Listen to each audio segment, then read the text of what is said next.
बहुत सारे ऐसे लोगों को मैं जानता हूं कि जो फुल टाइम जॉब करते हैं और अच्छी सैलरी भी कमाते हैं और कुछ सेविंग भी करते हैं, लेकिन उनको समझ नहीं आती कि वो उसको इन्वेस्ट कैसे करें। खास करके अगर स्टॉक मार्केट में वो इन्वेस्ट करना चाहते हैं, लेकिन उनको समझ नहीं आती कि वो कौन सा स्टॉक पिक करें और किस स्टॉक में इन्वेस्ट करें और किस टर्म के लिए इन्वेस्ट करें।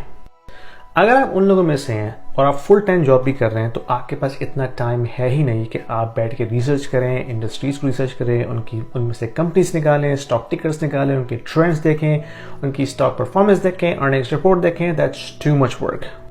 इस केस में आप क्या कर सकते हैं? इसमें आप ये कर सकते हैं कि जो मेजर एक्सचेंजेस हैं उसमें जो हाई परफॉर्मिंग ETFs या म्यूचुअल फंड्स हैं, आप उनको एक्सप्लोर करें और उनमें आंखें बंद करके पैसा डाल दें लॉन्ग टर्म के लिए, शॉर्ट टर्म के लिए नहीं। एक रिसेंटली मैंने स्टैट्स पढ़ी थी जिसके मुताबिक लेस देन 1% लोगों में ये एबिलिटी होती है कि वो मार्केट को आउट परफॉर्म कर सकते हैं। यानी कि 99% लोग जो हैं वो टिपिकली अनसक्सेसफुल रहते हैं इन शॉर्ट टर्म ट्रेडिंग या डे ट्रेडिंग के अंदर। उसकी वजह ये होती है कि एक तो आप enormous amount of fees, commission पे करते हैं उन short term individual stock trading के अंदर, और दूसरा ये कि जितनी आप अमाउंट ऑफ एनर्जी और टाइम लगा रहे होते हैं ट्रेंड्स को देखने के लिए, स्टॉक टिकर्स को देखने के लिए, न्यूज़ को देखने के लिए, किस न्यूज़ से कौन सा स्टॉक ऊपर जाएगा, that's a lot of work. ठीक है, अगर आप इसको अवॉइड कर सकते हैं, जो आपको करना चाहिए, आप लॉन्ग टर्म इन्वेस्टमेंट करें, खास करके अपने रिटायरमेंट का प्लान करें और इन ETFs और म्यूचुअल फंड्स के अंदर पैसा डाल के भूल जाएं 10-15 साल के लिए। इन दी एंड आपको वो हाई परफॉर्मिंग रिटर्न देगा। S&P इंडेक्स को आप देखें, उसने हमेशा से आपको एक स्टेडली परफॉर्मेंस दी है।